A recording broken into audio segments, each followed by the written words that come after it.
So welcome to our third Yin Yoga class. And because Yin Yoga, or what is called Yin Yoga, is new for some of you, I thought it would be useful to, over the coming weeks, to look at what Yin Yoga is in a little bit more depth. Or actually we're going to be looking rather at what Yin Yoga is not, some common misconceptions that people have about this particular approach to yoga. And our focus or theme for the class is more ways to look at our breathing. So making sure you have some props, blankets, blocks, bolsters, cushions. And props brings me to the misconception, the first misconception that I'm going to talk about briefly today, which is props and why we use props in Yin Yoga. So it's very important to remember that we're not using props as some kind of admission of defeat, that there's a pose that we can't do without some kind of assistance.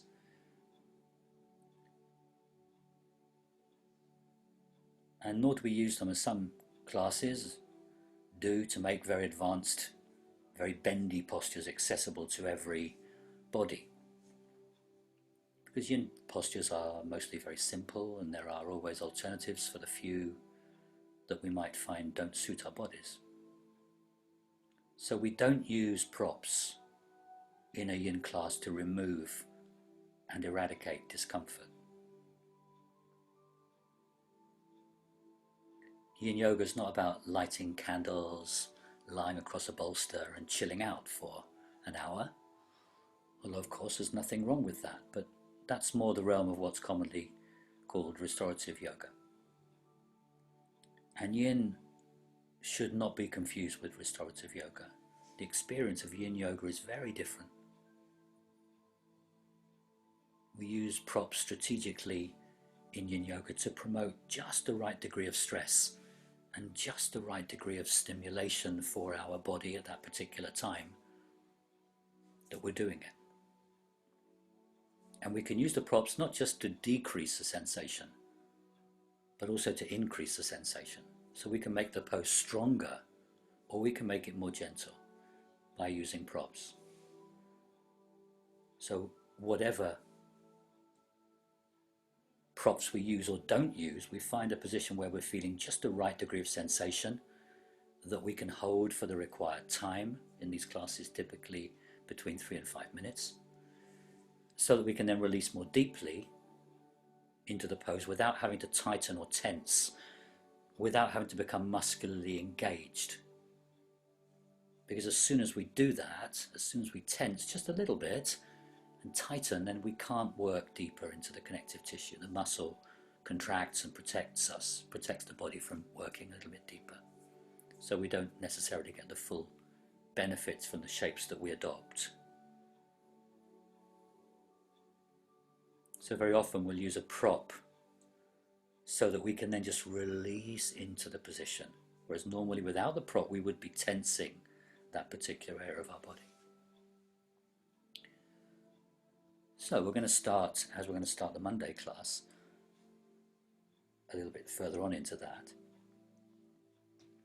in child's pose. So coming onto your knees on your mat, having your blankets nearby if you know that your knees can get a little bit tender, because we're coming onto all fours a little bit later. And then draw the bottom back towards the heels. And remember, in child's pose you can either have the legs together, that would be the kind of classic child's pose, the feet together, or you can have the big toes together and the knees separated to make it more comfortable, make more room for your tummy to come down. And you can have your arms straight out in front of you in a long child's pose, or you can have make fists and have them stacked under your forehead and rest your forehead on the top fist, or you could use a block there as well. Or the hands either side of the feet with the palms facing up. So just choose the right version of child's pose for your body. Now I'm just going to hold that for a couple of minutes.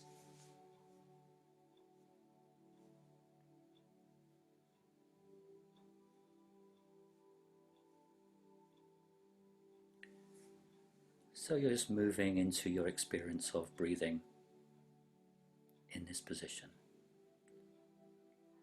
however you interpret those words. Whatever experience that experience means, the experience of breathing means to you here and now.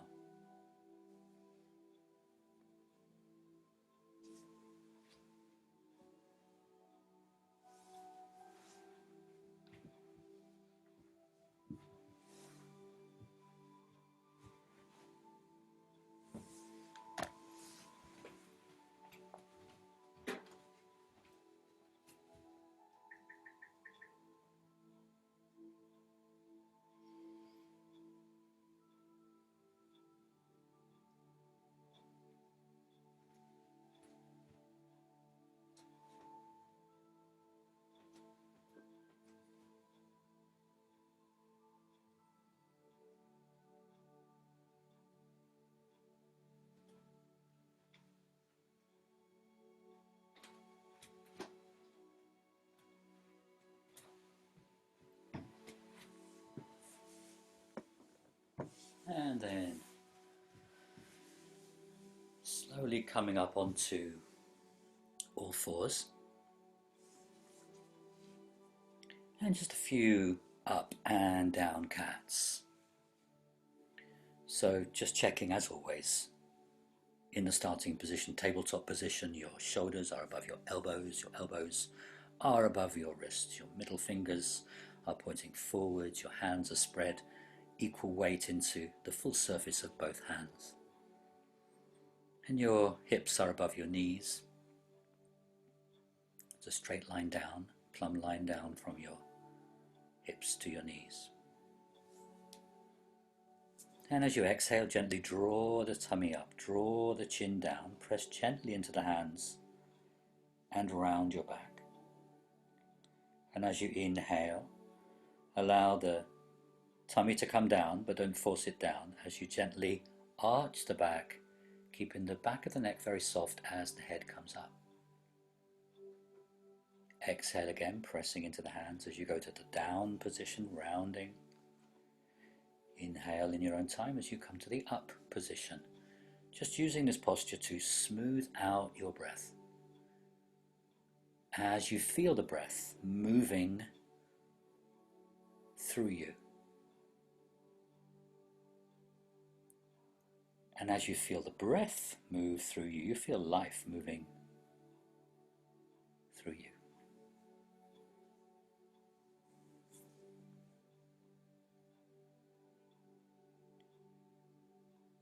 Each movement takes a full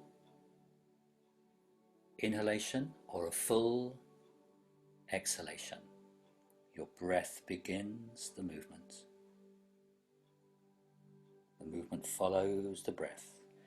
One more time up and one more time down.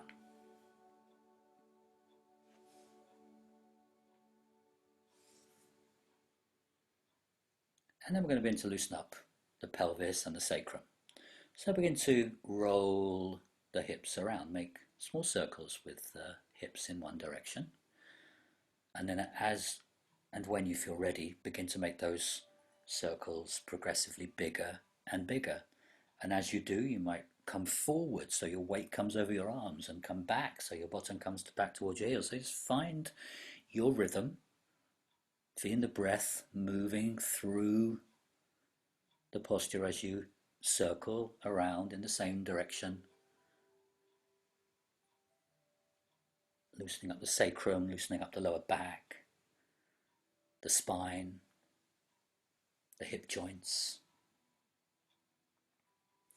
And then make those circles, slowly make those circles smaller and smaller, no hurry. Eventually you'll come to a stationary position in your own time, and when you do, just pause for a moment and then begin the same, unwinding the circles, so going the other way around. Small circles to begin with, just feeling your way into the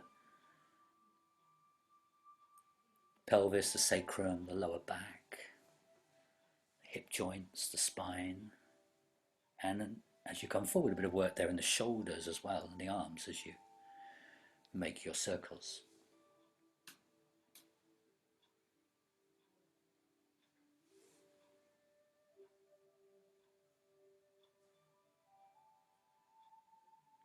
And then begin to make those circles smaller, until eventually, in your own time, you come back to a stationary position and you draw your bottom back to the heels again into child's pose.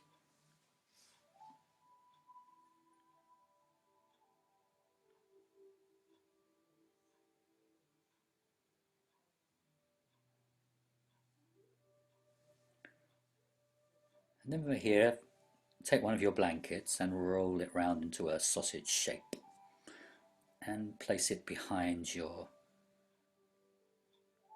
toes, where your toes are now.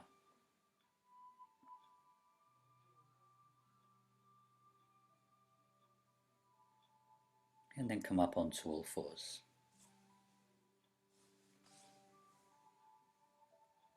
We're going to do downward dog from here, so the blanket roll there is for you to ease your heels down onto. You'll find that position once you get there. So from here, you very slowly tuck the toes under, keeping the knees nice and bent, coming up into downward facing dog and making that movement up into the position. And when you're into the position, all about softness. Make the pose playful, teasing, light-hearted, explorative. Play with that position. What is it like if you walk your feet a bit further back? What's it like if you walk your feet a bit further forwards? What movements are nice there? What's the right angle, the right inverted V shape for you at this stage? What movements are nice to make with the hips, for example, side to side, or round and round, or irregular movements? How about the arms? So just allow the breath to lead you into different stretches for the next minute or so. And bending and straightening the legs, you've also got that roll of blanket behind you to ease your heels down onto, if you feel like you want to stay in a stationary position for a little bit of the time. So just playfully and lightheartedly exploring that pose with softness.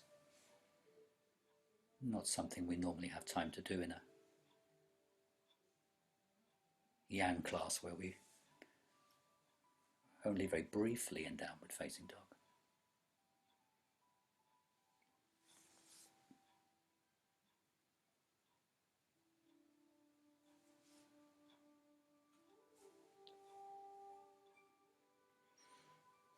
And then slowly bring the knees back down onto the floor. Make any other movements you need to, and then finding a seat to the floor. And with your block or your rolled up blanket, you can place that, or any other prop, place that under your bottom and roll forward so it's right on the edge of your sitting bones. So the idea is to find a position sitting on the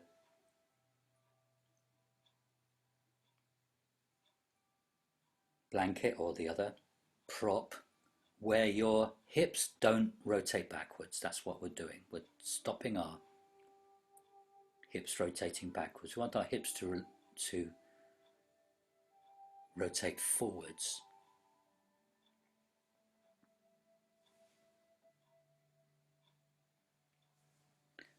And then butterfly pose. So soles of the feet together, find the right distance away from you. Remember, any lower back problems or issues or injuries then which make rounding the spine painful, then either don't round the back, or you can do the pose on your back with the soles of the feet together. And you can pad under the knees either side in that position more easily as well. So also if you're in the sitting position, if there's any pain in the knees, that is not what we want. So pad with the cushions under the knees.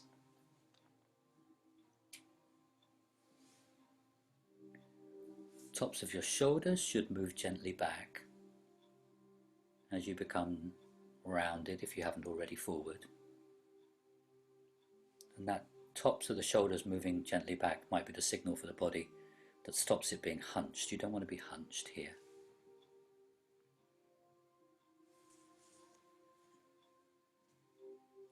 And turn the corners of the mouth up very slightly. Especially in contemplative, meditative practices like this, it's very easy to get a little bit over serious, intense. And we know that smiling has an incredible and profound lightening effect on the body and the mind. Not in some kind of new agey way. It's a very real difference that smiling makes. You might try the opposite sometime when you're lying in final relaxation at the end of your class trying to be angry.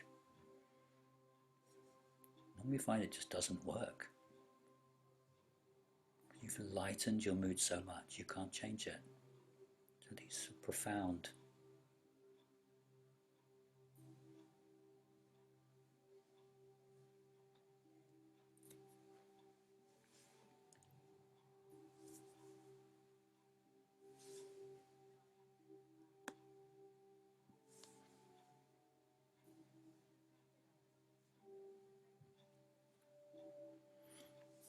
And basically when you're breathing, if you simplify it, there are three basic things that you can concentrate on. You can concentrate on the length of the breath, the sensation of the breath, or the effect the breath has on your physical body. So take the first one of those in this position and concentrate on the length of the breath. Particularly in our first postures, counting your breath in and counting your breath out is a very easy way to bring you into that awareness of the length of your breath. And you can do what we've done before, which is matching the length of your inhalation to your exhalation, and maybe after a little while extending that by one. Otherwise, just noticing the length of the breath as you count the breath in and count the breath out. Maybe you might find it's not the same length, and that's okay too. Just let the breath move through the body, let the life move through the body.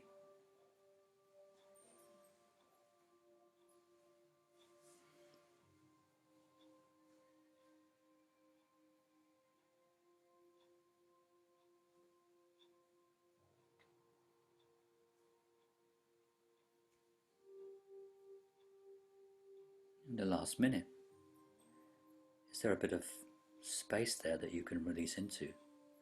Can gravity draw you down towards the earth a bit more?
And then very slowly, gently sway, maybe whatever feels the best way to slowly come up out of the position. And if you were lying down, doing the lying down version, then coming up to sitting, gently straightening the legs out in front of you, placing the arms behind you, hands on the floor, and gently lean back into the hands. Just allow a little bit of an arch in the back if it's comfortable for you.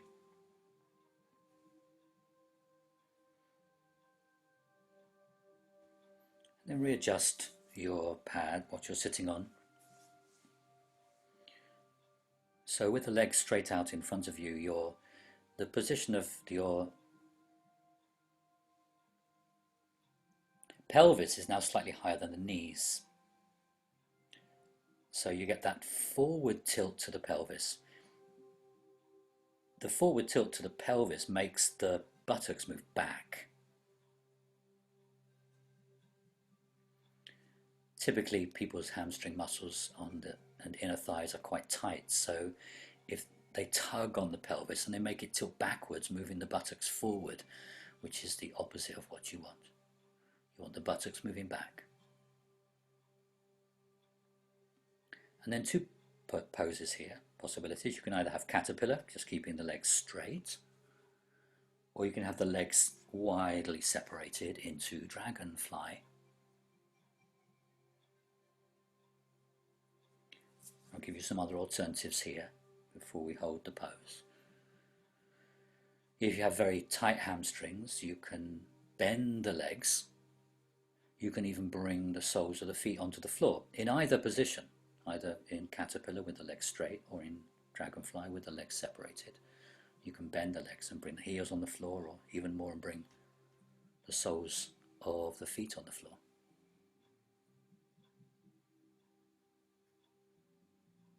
If you've got another couple of blankets there, you can also experiment with having less bend in the legs, just a little bit of bend, and placing a rolled blanket behind each knee. So just giving you time to experiment with what feels helpful for your bodies. If you've got any sensation in your knees, then you should definitely do some kind of padding under the knees, or not keep the legs straight. And if you have any sciatica or lower back, spine, disc injuries or problems, then limit the forward fold. And as always, coming slowly and mindfully into the pose if you haven't already. And as you round forward, whichever position you're in, make sure you're not compressing the front body, because that will restrict the breath. So make sure although you're rounding, there's still enough space in the front body to breathe easily. And if you have any neck issues, or if it's unpleasant in any way, lowering your head, you can always keep your head upright, or rest the elbows on a block, on the high end of a block.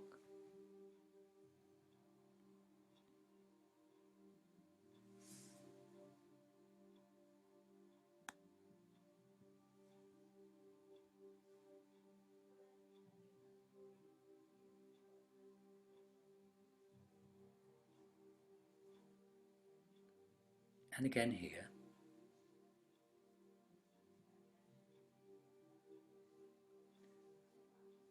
focusing on the length of your breath.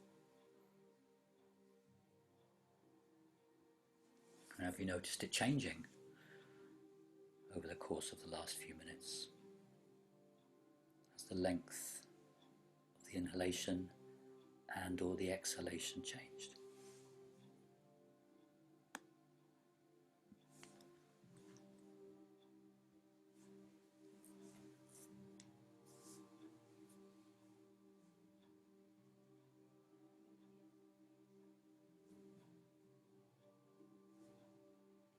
Are you feeling just the right degree of stimulation and stress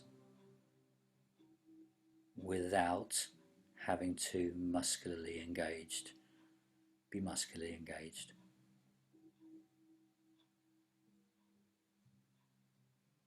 In the legs or the spine especially.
And slowly, slowly coming up.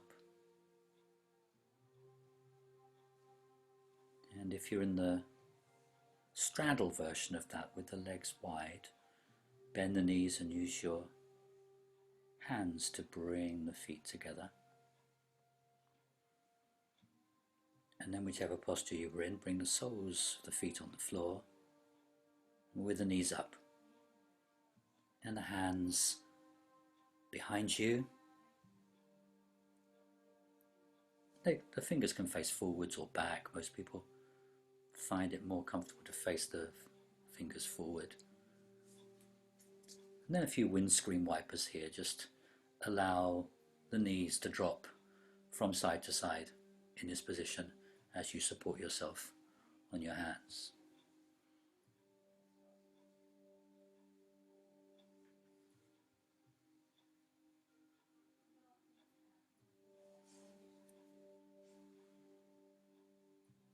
And when you're ready, slowly, mindfully, following your breath, let your breath lead you into a position lying on your front.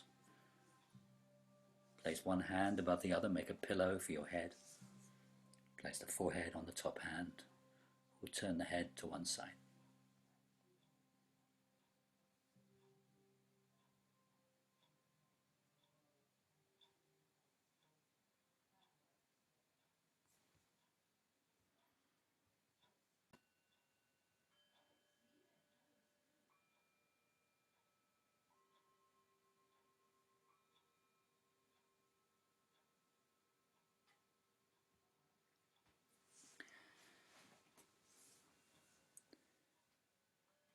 And from here we're going to do Sphinx pose, our go-to yin back bend.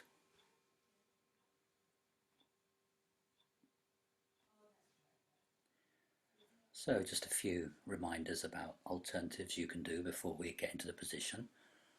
So remember, you can make it more or less intense by the position of a rolled up blanket under the front body, lower down the body, under the ribs, around the belly is going to be stronger. Padding higher up under the chest is going to be a little bit milder for your back. Also, we didn't mention this before, though some of us have done it, you can also make it more intense by bending the knees when you're in the position.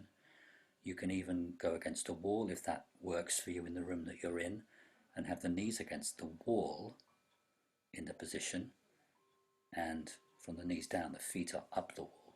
So that's a much stronger position.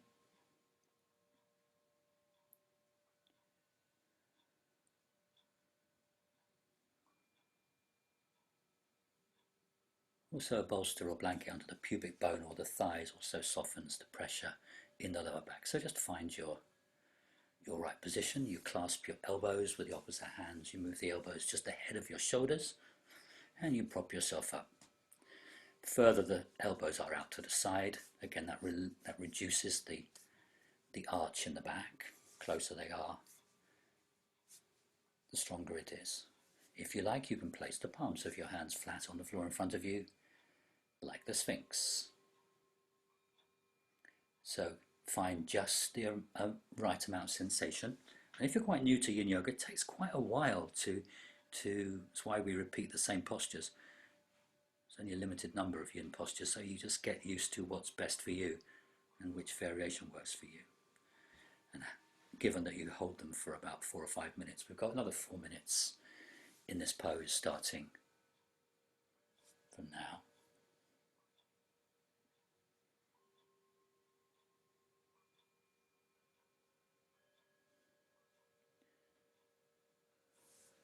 Also remember, if you spread the legs, then that will deepen usually the sensation in your lower back.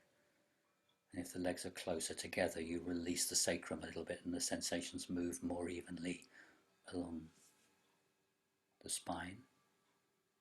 If possible, the buttocks are muscularly unengaged and relaxed, and you're not pressing down too hard in the shoulders, down into the elbows. There's a little bit of sagging in the shoulders, that's okay, it's necessary to take that tension out. If your head gets too heavy for your neck, you can always try resting your head in your hands, or your chin on two fists stacked one above the other.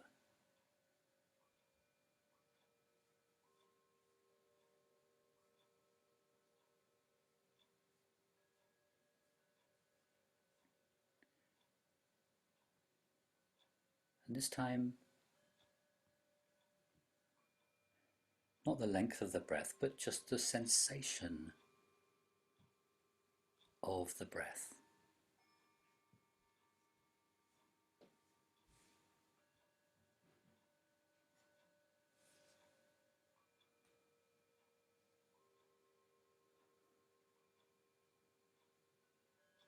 Sensation of the breath, particularly as it enters and leaves the nostrils. Sensations of that stream of breath. The temperature.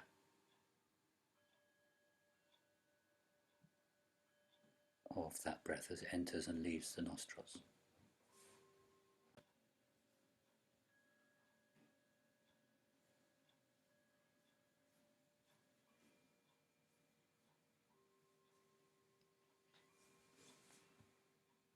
There's about a couple of minutes left if you,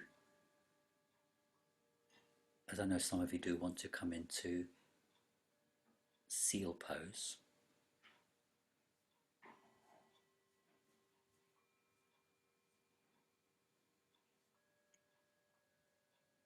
Where you straighten the arms and then the hands rotate outwards a little. The further you slide your hands away from you, the less intensity you get, the closer the hands are to the body, the highest amount of compression you'll feel in the lower back. Highest amount of compression is if the hands are not right under the shoulders but just slightly forward from there. That's just an alternative.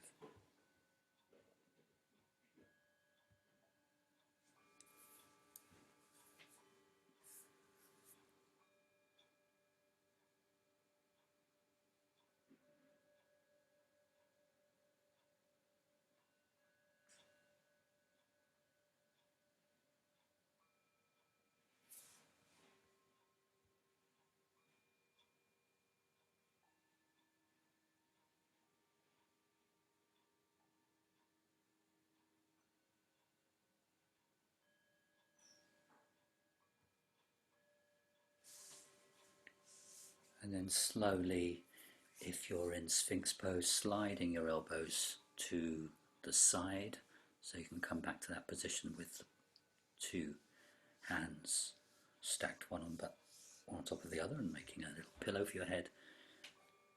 And if you're in Sphinx, bring your elbows to the floor and drawing back, coming to the same position. And just take a moment here. Your awareness is probably naturally being drawn to your lower back and the sensations there.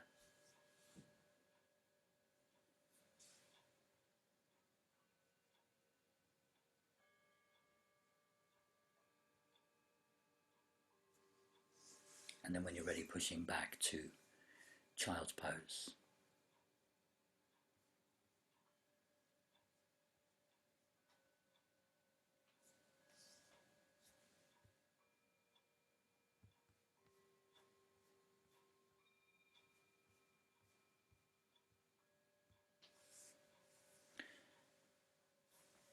And from here we're going to do half stirrup pose, which I will talk you through. This can be too testing for your knees, and if it is, then an alternative would be a gentle bridge position with a block, a couple of blocks or a few cushions under your lower back and your sacrum.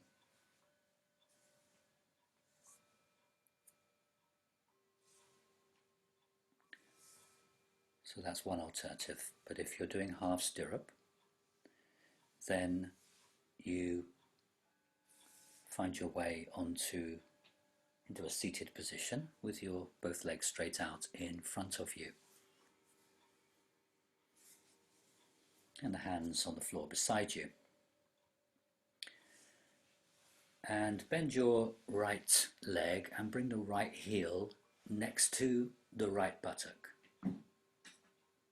So the inside of the right foot is on the floor, the foot is pointing out at the angle it needs to be. And at this point you're going to know whether this is not right for your knee. If there's any pain or sharp burning pain, come out of this pose and do the supported bridge pose instead. Or you could do Sphinx again if you wanted to.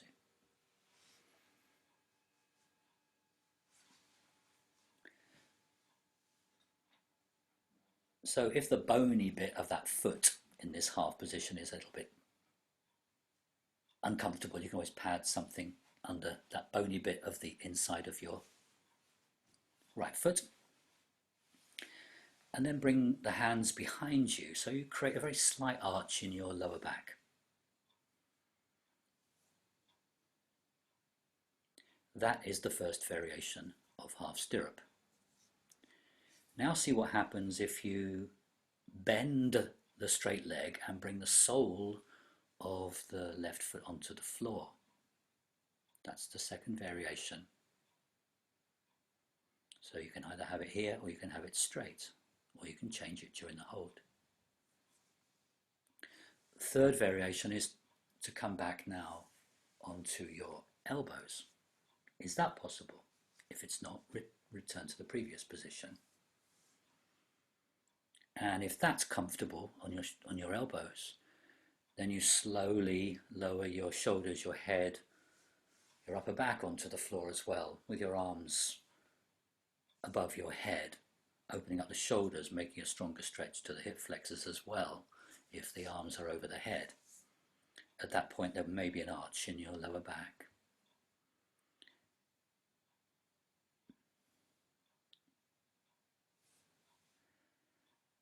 And for an extra strong, deep stretch, you bring the leg, your left leg, that was either straight out on the floor or the sole, you bring that left knee into the chest and you hug that left knee in while the head is on the floor. 2 minutes in this position.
And then slowly coming out, retracing your steps from wherever you are in half stirrup pose, finishing with both legs out in front of you and the arms to the side, hands on the floor. So half stirrup provides a very deep opening in the sacral lumbar arch and lower back, and also stretches the hip flexors. And as you probably noticed, the quadricep muscles on the front of the thigh. There's not many yoga postures that target that area of the yin meridians, but that one does. So it's going to be the other side now. So bend your left leg and bring the left heel next to the left buttock, finding the right angle for that foot. So it's comfortable. And the hands come behind you, creating a slight arch in your lower back. And that was our option 1. We also then saw what would happen if we bend the straight leg and bring the sole of that foot onto the floor. The third stage was to, if that's comfortable, is to come back on to your elbows. And the final option was to slide the middle back, the upper back, the shoulders and the head on the floor, and arms can be to the side or in a comfortable position, or you can have them over the head, making a stronger stretch, not just in your underarms but in your hip flexor muscles. And the extra strong, very deep stretch was to bring the right knee into the chest.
Remember, the length of time that you hold these poses is very subjective, and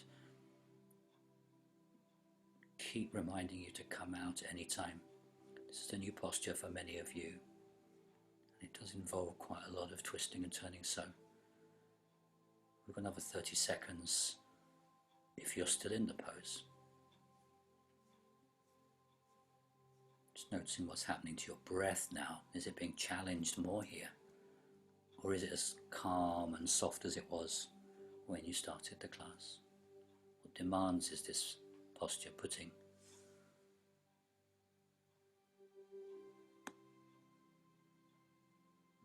On your body. And then slowly retracing your steps and coming out.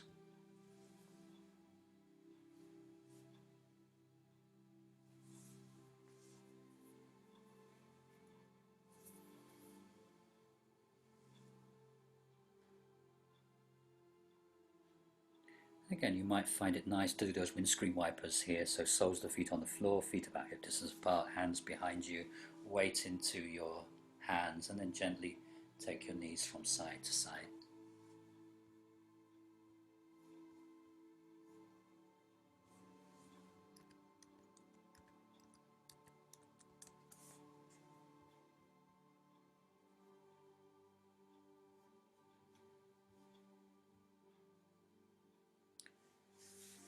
And then find your way into child's pose, onto all fours, and then bottom back towards or onto your heels.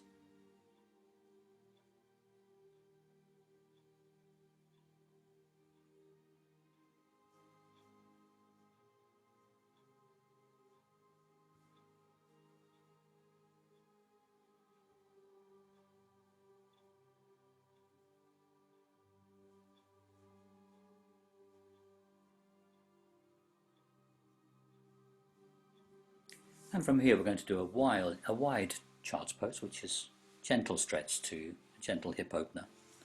So you keep the big toes together and you take your knees as wide apart as you can. So you feel some stimulation on the inner thighs and upper groins.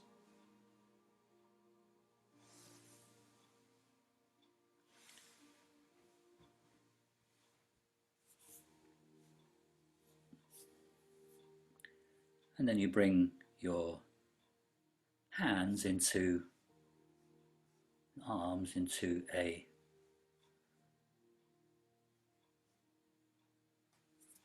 right position for you. So you can do it with the arms stretched forward, and that's quite good. That definitely avoids putting so much pressure on the neck, but does mean you can't relax your shoulders quite so much. Remember, you can always stack something under the forehead. You can have the arms to the side. Just play around what's the best position.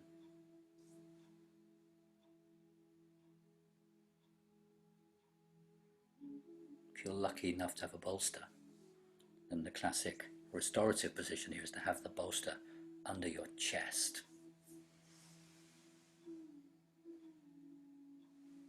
The bolster drawn in between the legs.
Third common focus for the breath, we looked at the length of the breath, the quality of the breath, sensations of the breath, and the third one is the effects that in the body that the breath causes. So what effects does the breath cause in the particular template you've adopted in a class?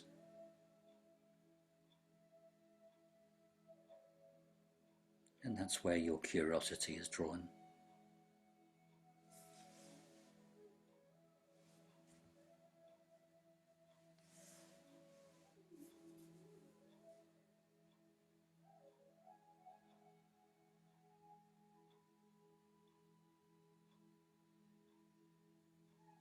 And to come out of the position, depending on how strong that's been for your hips. For some people it's quite a gentle hip opener. So obviously if it was quite gentle for you, it's going to be a bit faster to come out, otherwise very slowly. Using your hands to bring your knees together, coming into a normal child's pose position, or just bringing the knees close enough together so that the sensations diminish on the inner thighs.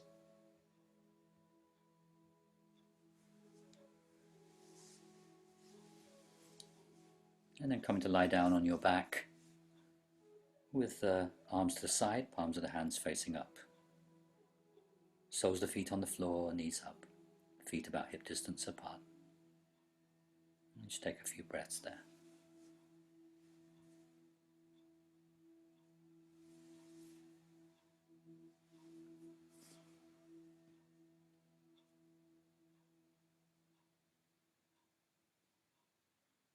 And a simple twist. Here.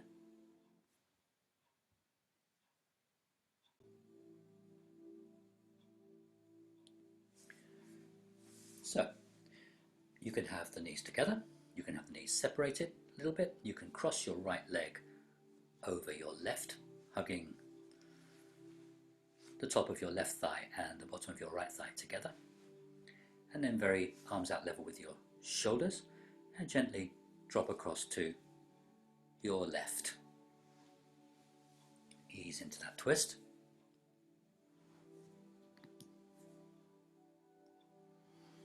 And just think about the position here. If you can direct the twist into different parts of the spine normally by seeing where the knees are. If you move the knees higher towards your underarms, that brings the twist more up the spine by curving the spine forward.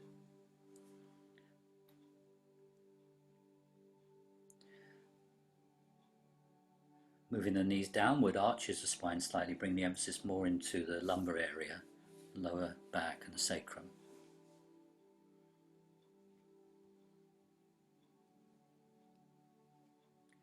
We're going to do a kind of pranayama here, a breath awareness.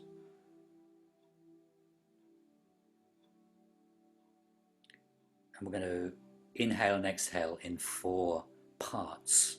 So you can divide your breath into 4, pausing at 4 different places in the body. So you begin your awareness on your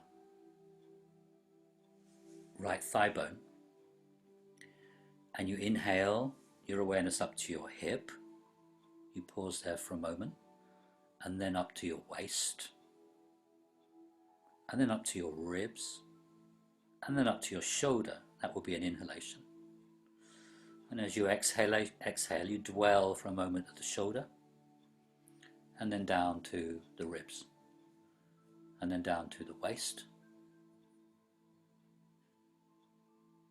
and then down to the hip, the right hip.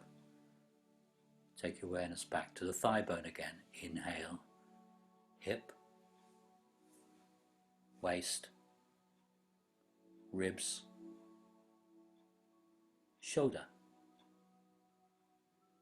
Exhale down the path of that breath, shoulder, side ribs, waist, and hip. And back to your thigh bone. Inhale, hip, waist, ribs, shoulder. Exhaling, shoulder, ribs, waist, hip. Start again at the thigh bone.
And then slowly bring your head back up if you've turned your head.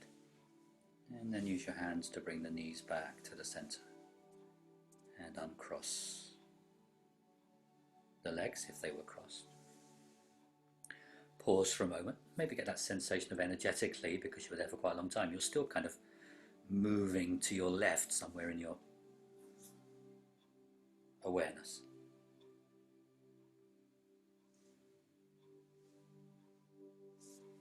And when you're ready, you're going to drop to the right. You can take the left leg over the right leg. Before you do that, arms level with the shoulders, head in a comfortable position.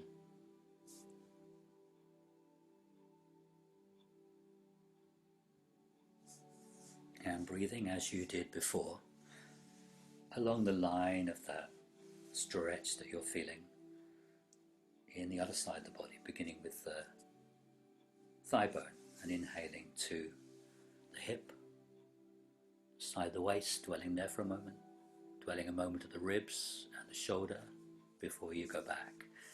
And it doesn't matter how long that breath is, it might just be a microsecond that you can dwell there, or your breath might have calmed to an extent where you can dwell in each of those 4 places for a little bit longer.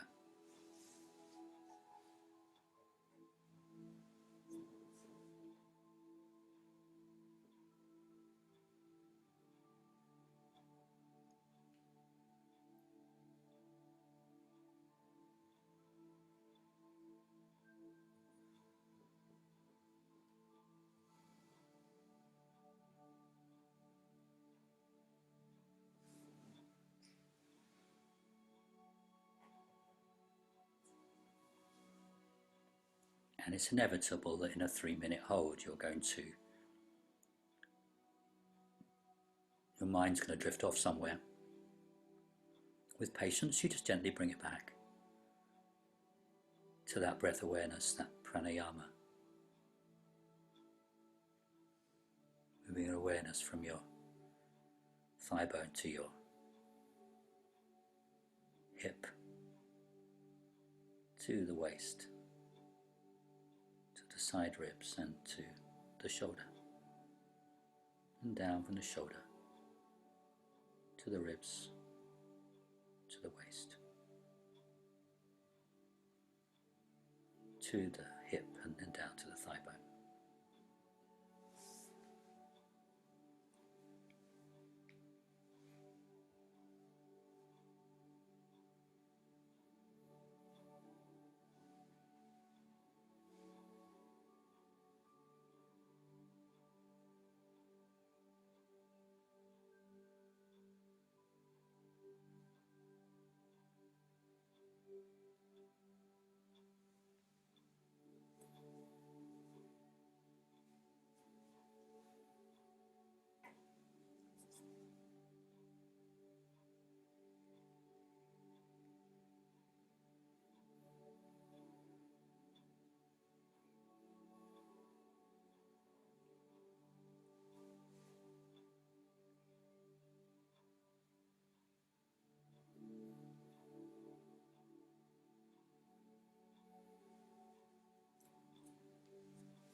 And then turning your head back to the center first. And then bringing the knees back, uncrossing the legs. And maybe energetically you might still feel that you're leaning across to that side. Your awareness hasn't quite caught up with your body position.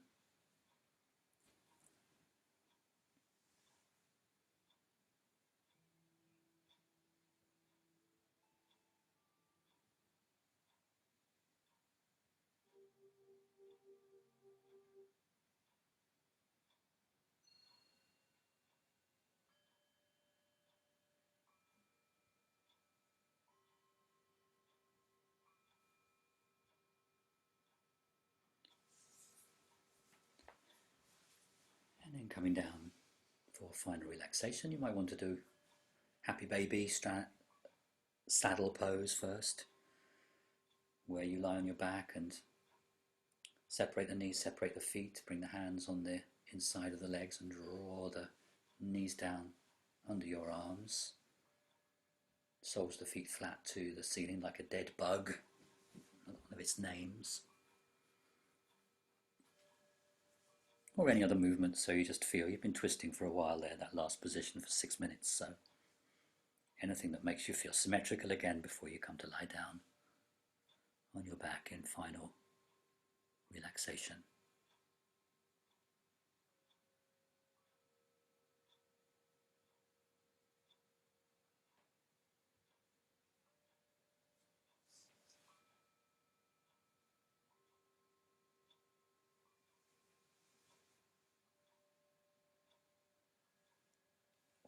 you might have chosen to come into a meditation position.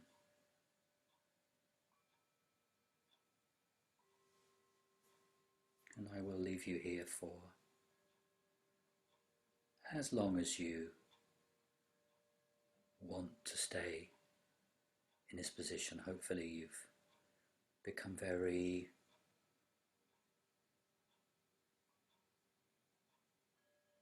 content with the idea of being immobile now.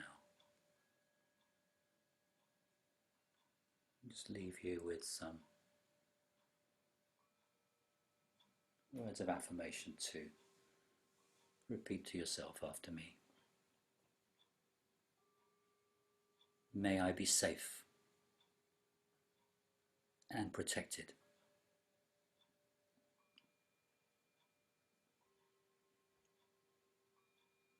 May I be peaceful.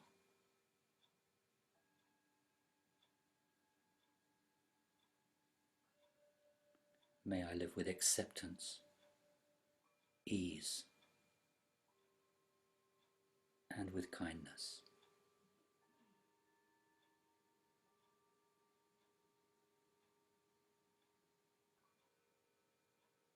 May we all be safe and protected. May we be peaceful.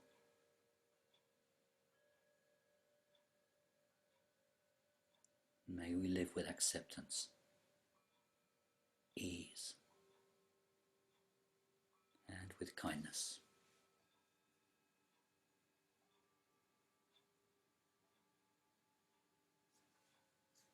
Namaste.